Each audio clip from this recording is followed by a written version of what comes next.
अस्सलामुअलैकुम, वेलकम ज़मीनेशन। मैं आपका अपना होस्ट सैयद शमशाद हैदर काज़मी एक और टॉपिक लाया हूँ आपके अपने लॉ टॉक में। आज जो हमारा टॉपिक है वो है डिवोर्स के ऊपर। हमारा पिछला जो टॉपिक था, जैसे कि मैंने आपको बताया, वो है कोर्ट मैरिज का। तो आज जो हम लाए हैं इसका सेकेंड पार्ट वो है डिवोर्स का। अब मैं जो हूँ डिवोर्स के पूरे टॉपिक के ऊपर नहीं जाऊंगा, डिटेल में नहीं बताऊंगा, सिर्फ जो बेसिक लॉ है डिवोर्स का वो मैं आपको बताऊंगा। जो डिवोर्स है, सबसे पहले इसका इंट्रोडक्शन देखते हैं कि इंट्रोडक्शन क्या होती है।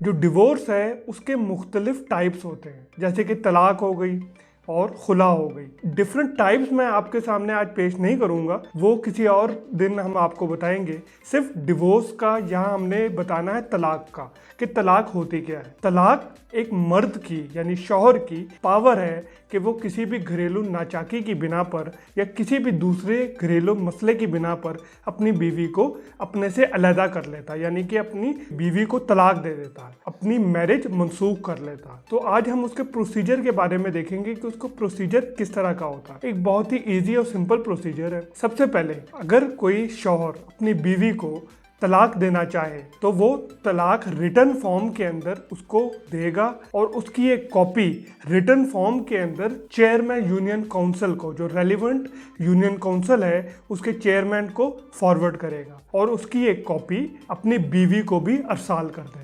ये एक इंतहाई अहम पॉइंट है। जो तलाक देता है मियाँ, उसकी कॉपी अपने बीवी को भी अरसाल करेगा और यूनियन काउंसिल के चेयरमैन को भी अरसाल करेगा। जब ये तलाकनामा यूनियन काउंसिल में पहुंच जाएगा तो जो चेयरमैन है यूनियन काउंसिल का, वो 30 डेज के अंदर एक मसालियती काउंसिल बनाएगा, यानी आर्बिट्रेटिव काउंसिल, और जिसके अंदर दोनों पार्टीज के बंदे शामिल होंगे। इसका मकसद ये होता है कि दोनों पार्टीज के बीच में सुलह करवा ली जाए, मुफाहमत करवा दी जाए, ताकि दोनों के बीच में झगड़ा ख़त्म हो सके और ये दोनों एक दूसरे के हकूक निभा सके। क्योंकि जो तलाक होती है वो दोनों फरीक पर भारी पड़ती है। अब अगर मर्द अपनी बीवी को गुस्से में तलाक दे देता है तो अगर उनके बच्चे हैं तो वो उसका खुमियाजा भुगतते हैं। जो दोनों घर हैं वो तबाह हो जाते हैं, आगे भी उनकी शादियों में मसला होता है। तो मेरी तो ये पर्सनल राय है कि जितनी भी आपके बीच के अंदर लड़ाइयाँ हो जाएं, लेकिन आपको सुलह कर लेनी चाहिए। लेकिन अगर सुलह नहीं होती, यानी जो चेयरमैन काउंसिल है, जो आर्बिट्रेटिंग काउंसिल तश्कील देता है, उसके अंदर भी सुलह नहीं होती, तो मियाँ 30 डेज के बाद, यानी 30 डेज की एक्सपिरेशन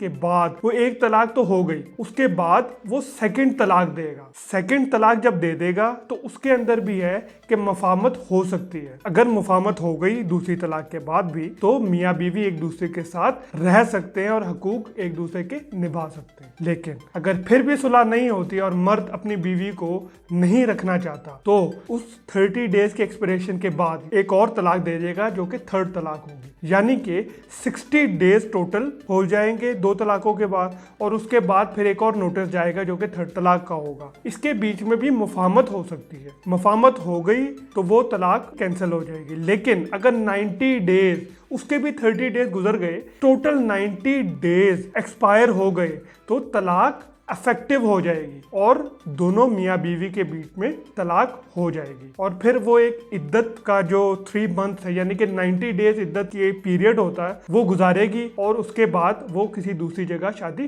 कर सकती है। मर्द के लिए ये नहीं है, यानी मर्द इद्दत नहीं गुजारेगा, मर्द तलाक दे के शादी कर सकता है, उसके लिए इद्दत नहीं होती। लेकिन औरत के लिए एक 90 डेज का पीरियड रख दिया गया है शरीयत में भी, और कानून भी यही है कि उसके बाद फिर वो शादी कर सकती है। अब इसके अंदर एक और अहम पॉइंट है कि अगर तो बीवी जो है वो प्रेग्नेंट है, तो जब तक उसकी डिलीवरी नहीं हो जाती, जब तक बेबी पैदा नहीं हो जाता, तब तक उसकी तलाक इफेक्टिव नहीं होती। चाहे वो 6 महीने बाद हो, 7 महीने बाद हो या 10 दिन बाद हो, जब बेबी की डिलीवरी हो गई तो तलाक इफेक्टिव हो जाएगी। तो ये आज का हमारा टॉपिक था। बहुत ही आसान सा टॉपिक है और इसका प्रोसीजर भी इतना कोई लेंथी नहीं है। हम ये स्पेशल प्रोग्राम जो आपके लिए पेश करते हैं, उसका मकसद यही होता है, जो जो आम आवाम है उनको अपने हकूक के बारे में आगाही हो, ताकि उनको पता हो कि हमारे हकूक क्या हैं, आजकल का लॉ क्या प्रिवेल कर रहा है और उसके तहत ही वो अपने इक़दाम करें। उम्मीद है आपको ये सेगमेंट पसंद आया होगा। मिलेंगे इंशाल्लाह अगले टॉपिक पे, तब तक के लिए अपना ख्याल रखिएगा। और अगर आपने